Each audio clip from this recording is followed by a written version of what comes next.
Once upon a time, in a village called Amagu Community, there lived a man named Obi. Obi was a farmer, known for growing the biggest yams and sweetest corn in Amagu. He was known for his kind heart. Every morning before the sun rose, Obi would walk to his farm with his hoe resting on his shoulder. He worked hard from sunrise to sunset. His farm was filled with cassava, maize, vegetables, and yam barns taller than most men in the village. But what made Obi special was not the size of his harvest. It was what he did with it. Every year, when harvest season came, the people of Amagu would gather in the village square. Children would dance happily, while women sang songs of thanksgiving. Then, Obi would bring out all the food from his farm and divide everything into 2 equal parts. One half was for himself and his family. The other half was for the villagers. Poor widows received bags of rice and cassava. Old men who could no longer farm received yams and vegetables. Hungry children went home smiling with baskets of food. No one in Amagu ever slept hungry during harvest season, because Obi always shared. Many villagers asked him, "Obi, why do you give away so much?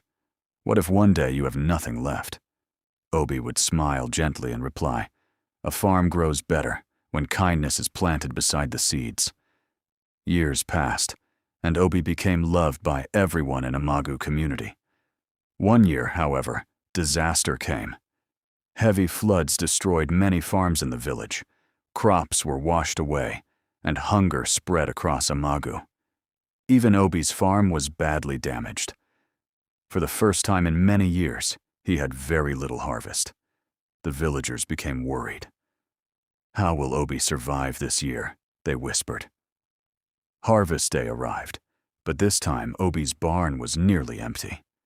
Still, he carried out the little food he had and prepared to divide it into 2 parts as usual. But before he could begin, something surprising happened. The villagers stepped forward one after another. An old widow brought him a basket of beans. The blacksmith brought tubers of yams. Women brought vegetables and palm oil. Children brought maize and fruits. Soon, Obi's compound became filled with gifts from the entire community.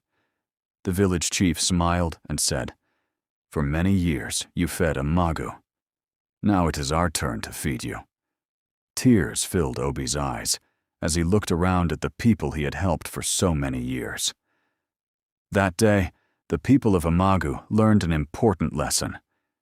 Kindness never truly leaves the hands that give it away. One day, it always returns.